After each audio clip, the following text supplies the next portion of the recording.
So if you say like, well, you have to be a coach first, to me, I see that as like this additional roadblock that could potentially be preventing you from moving forward in your business. With coaching, people pay you to learn how to better help them. So as a creator, you can take what you learn, so the common problems, common solutions, unique insights you find through coaching, and you can turn those into content and later products that attract more people like them. Welcome to Creator Debates, where we have stupid arguments to help creators make smart decisions. My name is Justin Moore. I'm the founder of Creator Wizard. I'm your host and referee. Today, we're talking about whether or not creators should coach first before trying to create a course. If you've ever gone down the course creation rabbit hole, even a little bit, you've probably heard this warning.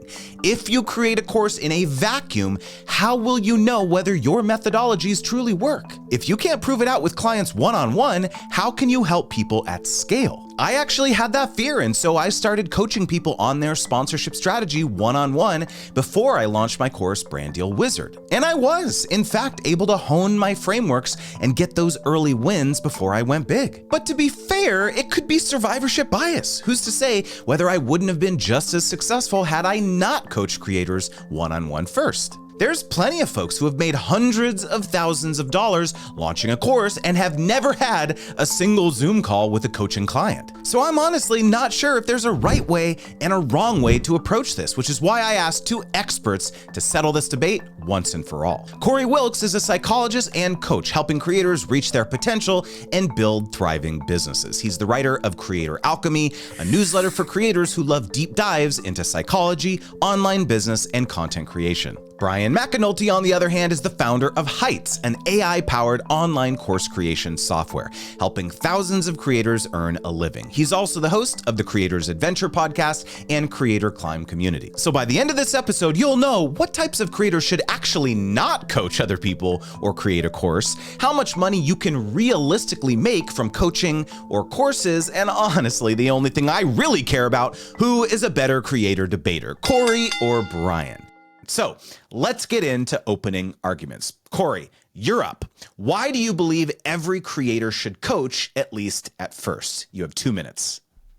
So there is a very low barrier to entry, low overhead, and high margins when it comes to coaching. With coaching, people pay you to learn how to better help them. So as a creator, you can take what you learn, so the common problems, common solutions, unique insights you find through coaching, and you can turn those into content and later products that attract more people like them. Your content will be unique, nuanced, and way more insightful compared to your competition because of what you learn through coaching people. And over time, you can productize your knowledge by taking the best strategies that work for most of your clients and package them into a live or a self-paced course. Plus, coaching allows you to directly monetize instead of relying on third-party monetization strategies that are outside your control, like ad revenue, affiliate stuff, etc. Done. Wow, nice and succinct, I'll even Brian. Need it. You can have my extra time. Well, Brian, it's your turn. Why do you believe that that's hogwash and that creators can skip straight to releasing a course? 2 minutes. Sure. So what I think is the key is what you have to do is you have to validate. And coaching is one way to do that, but it's not the only way. So my argument is really that not every creator knows the type of business model they want to have, especially when they first start. And there's so many variations in the info product industry. Like you can have courses, challenges, coaching, communities, memberships. There's all these different things. And so if you say like, well, you have to be a coach first, to me, I see that as like this additional roadblock that could potentially be preventing you from moving forward in your business. And now at Heights, we have thousands of creators who are providing value to their customers, and many of them have never done any kind of one-on-one coaching. So what I would say is, as long as you're going to validate what you're building in some way, like that could be through a live workshop, emailing your audience and asking, maybe like a beta launch of your course or something like coaching, then you're on the right track.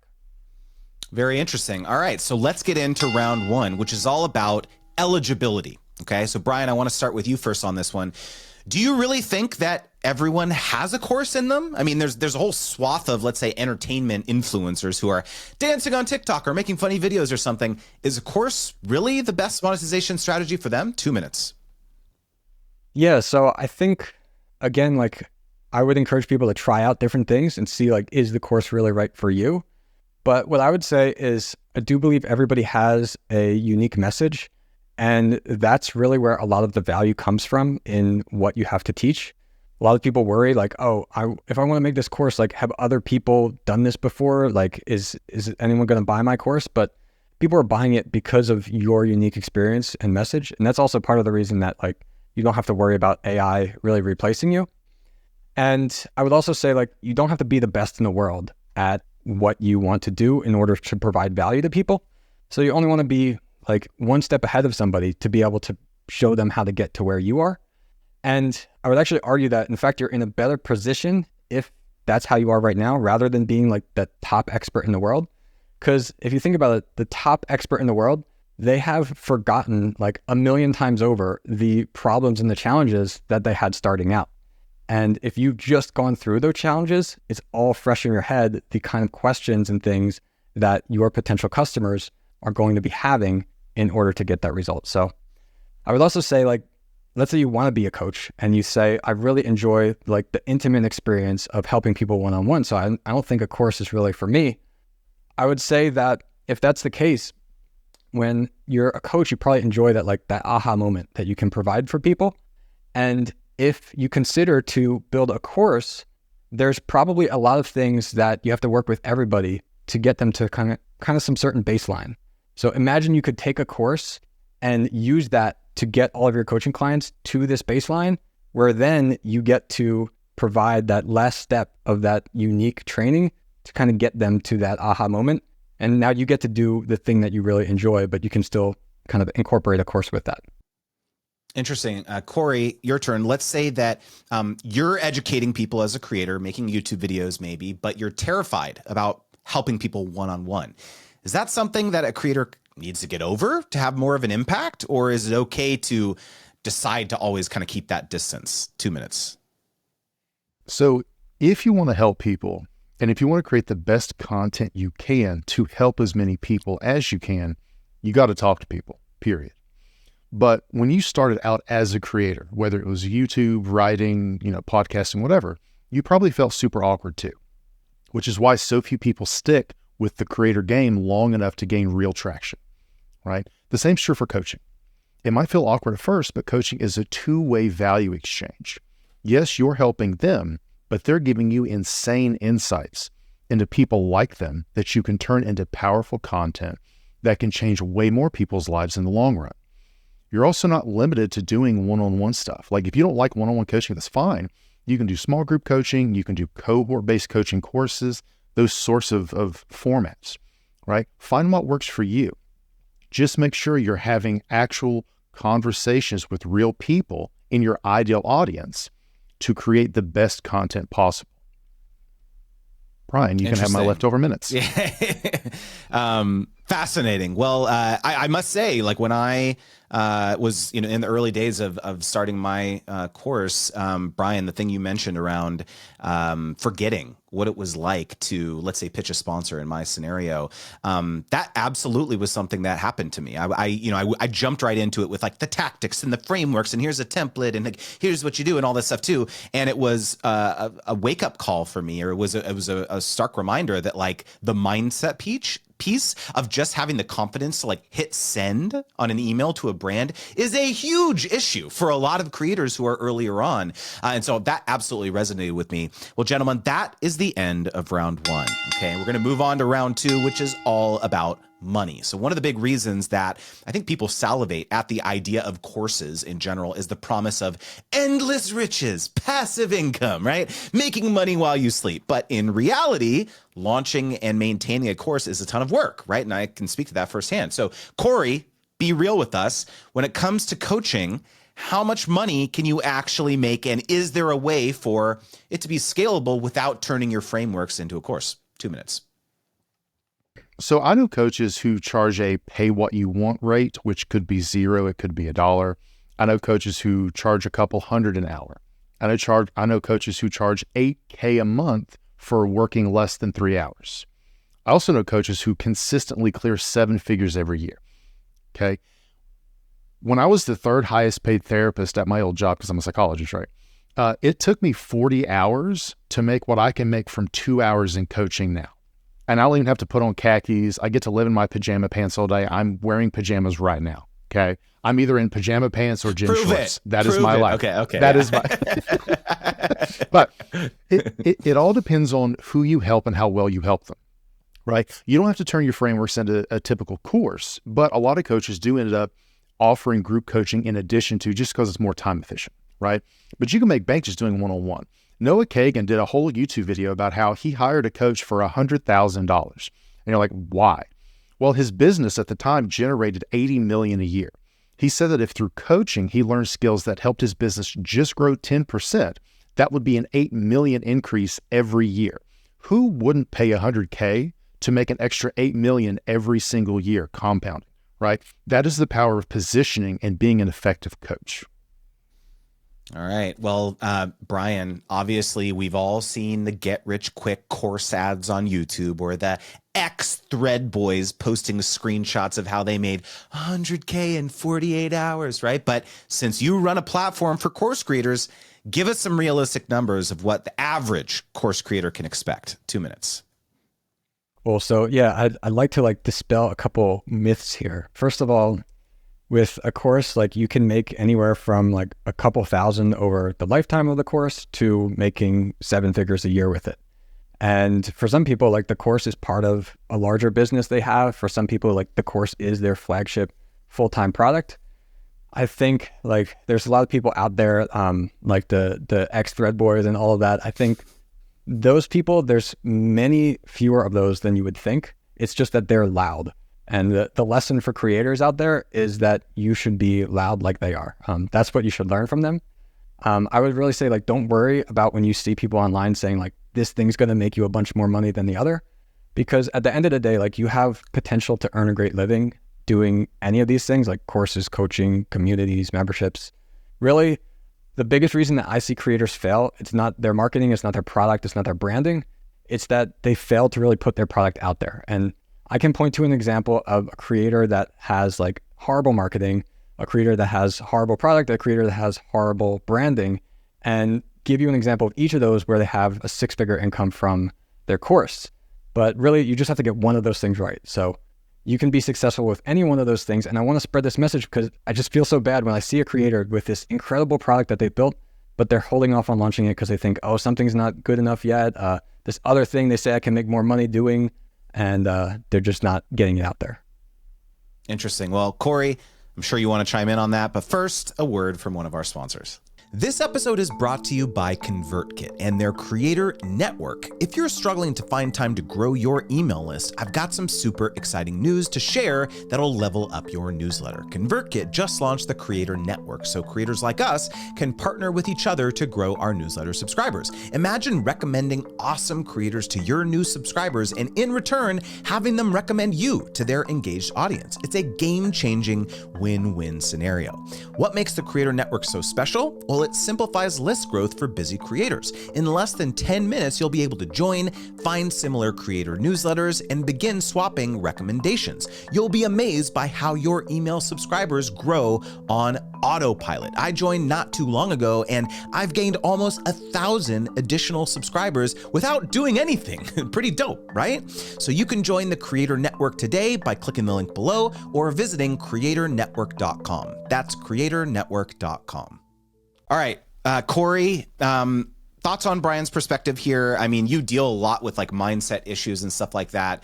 Do you also, work with clients or other people who want to start coaching who are in a similar boat where they want to help other people, but they're fearful of one thing or the other, putting themselves out there, or feeling as though people won't get value, in exchange for the money they're paying them? Or how do you think about this? Yeah, well, so to that point, I always recommend people kind of start out doing it for free in exchange for testimonials, right? If that is a huge barrier for you mentally, cool, do it for free and then slowly increase your rates, right? That's a very easy solution. But as far as a lot of the mental hangups we have around putting ourselves and our ideas and our content out there, right? When it comes to courses, your course would be more effective and you would have more people talking about it if you honed those strategies through coaching first, right? I'm not opposed to courses. I have courses based on my coaching frameworks, right? I've productized those, right? I'm a huge fan of courses, but I honed those. I pre-validated them through coaching. Then I went through pre-selling the course, doing onboarding surveys, building it out, all those things. But I refined all of those strategies in coaching first. Brian, I want to real quickly ask you about something you said earlier on, which is around there's other ways to like validate whether this is a good idea or not. Is there a danger in, let's say, I'm going to put up a survey, Google form, type form or whatever, and be like, I'm thinking about doing a course around this. And, would you be interested? And check a box here and like blah, blah, blah. Is there a concern? Like a lot of people will be like, oh yeah, sure. Like I'm interested in that. But then when push comes to shove, you actually go in a vacuum and like create it for 6 months thinking that everyone's interested. And then you go, ta-da, I'm ready. The course is ready, like pay me $1,000 or whatever, and then it's crickets. Like, is there a risk with that type of approach if you're not doing more robust validation? Yeah, that's a great question. I think there definitely is if you approach that validation in terms of pricing. It's really hard to say like, oh, I'm going to build this thing. Would you pay $1,000 for it? You'll get a lot of people who will say, oh yeah, definitely. And then, it comes time to launch and crickets. But the validation is something that you should be doing around like, what is it that the people actually want to learn? And like, are you communicating it clearly? And are you answering all their questions? So like, for example, like I've launched courses before. I've helped thousands of creators launch courses, and I'm planning to build another course right now. And even though I've done that, I'm still like not assuming that I know everything. I'm asking everybody right away. So we came up with a couple of titles. We actually asked ChatGPT which one is better. And then I went and asked my audience, hey, ChatGPT said this, what do you guys think? And asked them before, like I knew I could refine it more from there, but just to get that feedback early on and know like, am I on the right track? Is this even something they want to learn? And then in terms of validation, like it's not just asking people, but also like going through some kind of process with them, either through like a live workshop where you can get like that real-time feedback.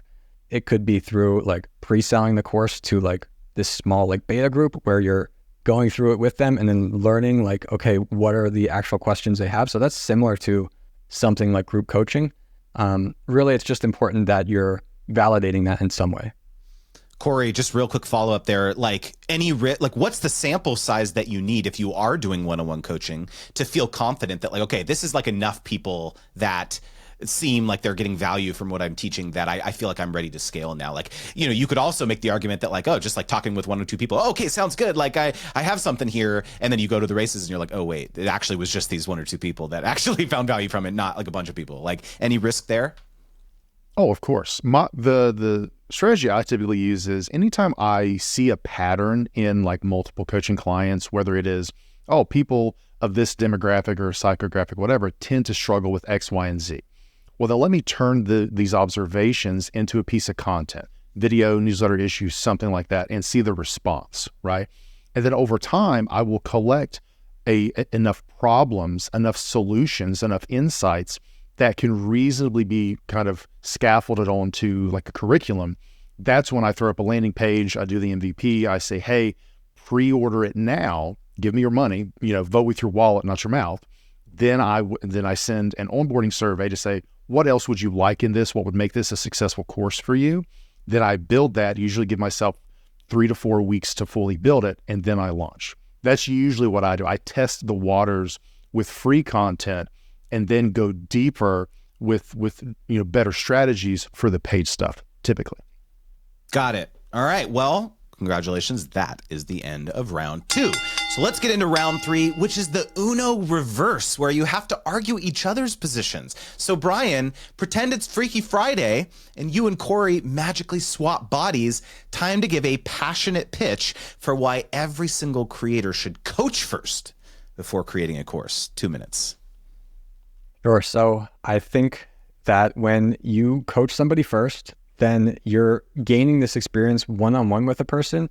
You get to get all these intricate kind of details of the things that they had to learn, the things that they struggled with, that can sometimes be really hard to pick up on from just the smaller interactions you're able to get from like a webinar, from answering a question or asking somebody a question through an email.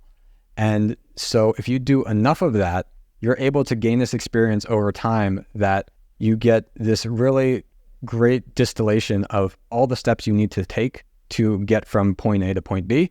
And now like the course is already like in you. It's already validated. You know exactly how to help people, and you can be a lot closer to just going and creating something than having to do maybe as much validation at the start. I see Corey nodding his head over here. He's like, oh yeah, this is a great answer. But Corey, Freaky Friday, you're running Brian's Heights platform now with an iron fist. Okay. Why is coaching first a trash idea for most creators? 2 minutes. If you don't have an audience, it can feel really hard to start coaching. You typically, like I kind of touched on before, you typically start off doing it for free in exchange for testimonials. And for a lot of people, that's very frustrating because it's like, not only do I have to deal with this awkwardness of trying to do these calls and talk to these people, I'm not even making money from it, right? I need to be able to pay the bills, okay? With a product, it's really easy to be like, oh, I'll pre-sell it, right? I'll build an MVP. It's very simple, a very low price product, $5, $10, $20. That is very approachable for most people, right? It's way more approachable. Coaching is also very time consuming. You're doing discovery calls a lot of times. Then you have to do the actual live coaching sessions, all the logistics you have to deal with. Like it eats up your calendar, right? With a self-paced course, you build once, sell infinitely. You can set up automations. You can plug that in all of your content. It kind of works for you. Coaching is a service. And unless you productize that service, your time will always scale with your income instead of being divorced from it. Creating courses divorces your time from income. And that is where courses are super, super powerful, especially self-paced courses. Super interesting. Well, Corey, Brian, it is time to make your final appeal. On the other end of your camera, on the other end of your microphone is a creator who is relying on you to make this tough decision. Convince them why coaching before courses is either awesome or terrible. Corey, you're up first. You have 1 minute. People pay to learn how to better serve them. They're subsidizing your education. You take what works, turn those strategies and insights into content, into courses. That attracts other ideal clients, right? Your ideal audience. According to recent research, which I can link later, over 50% of creators made under 10K last year. And it takes an average of 12 months for most creators to go full-time and 18 to make enough to support themselves. The sooner you can pay your bills as a creator, the sooner you can go full-time. Not making enough money early enough is one of the most common reasons creators give up and leave the creator economy. Coaching is the simplest, most direct route to monetizing early and effectively. Then you create content from what you learn in coaching. Then you turn that into products. Then you raise your prices, wash, rinse, repeat, all while you're continually attracting more of your ideal audience. Brian, you're up. 1 minute. So I completely agree with the part about making that money early. I just approach it in a different way. And I'd say that if you're going to be in this for the long run, you need to be doing something that you enjoy. So you want to be able to get that product out there as soon as possible and find that out for yourself. Like, is that a course? Is it a community, a coaching program? Whatever it is, I think that you need to get something launched to make that discovery yourself. Well, thank you so much, Brian and Corey. And now you, dear creator, watching and or listening, who won this creator debate. You can vote by clicking the link in the episode description or letting us know on social media by tagging @CreatorDebates. You tag Corey and tag Brian. And so, Brian, hit us with the call to action. Where can people learn more and follow you on social media? Sure. So if you're interested in creating a course for yourself, if you want to have your own AI coach by your side helping to guide you, check out heightsplatform.com. We've got a free 30-day trial, no credit card required. If you're not quite ready, but still want to learn more about this, we've got a free community of over 6,500 creators at creatorclimb.com. And then every week, I'm live on my podcast, The Creator's Adventure, where I interview creators about how they're growing their businesses. Why I love following you, Brian, that Creator's Adventure podcast in particular is such a wealth of knowledge for creators at every stage, and just the guests you bring on and the insights that they share. This journey, at least for me, has been super lonely. So having resources like what you put out is indispensable. So thank you. Thanks. And Corey, hit us with the CTA. CreatorAlchemy.com is where you can subscribe to the newsletter. I do deep dives on psychology, online business, and content creation every week. If you want to read past articles, you can go to CoreyWilkesPsyD.com. My doctorate is a PsyD, Doctor of Psychology. So Corey Wilkes PsyD. I'm Corey Wilkes PsyD across social media. And then after many people asking me how to become a coach, I begrudgingly created a course on how to start coaching, right? So a lot of things I talked about today, if you're curious about that, you can just go to creatoralchemy.com/world-class-coaching and you can find that. Why I love following you, Corey. I remember when I was super stressed out, I was going through a particularly rough time during an early cohort of my course. You were so kind and you steered me towards some resources that really helped me kind of recenter. I think I downloaded the Calm app because of you. And I think you're just really filling a really important void in this space. So thank you for everything you do, man. Thanks for having me, man. I appreciate it. And I love what you're doing. I appreciate that so much, man. And now it is time for Creator Debates After Dark, where Corey and Brian are going to stick around for a little bit longer and share their stories and spicy hot takes on the creator economy. These After Dark episodes are available exclusively to students of my Brand Deal Wizard program and community. So if you'd like to support what we do here and level up your sponsorship strategy, check out the link below. And finally, if you enjoyed this podcast, there is one simple thing that you can do that is totally free and truly helps us out. Will you tell a friend about Creator Debates? Whether it's sending them a text message with a link to this episode or posting about it somewhere on the internet, the only way that we can reach more creators is with your help spreading the word. So thank you. All right, that's a wrap. Until next time.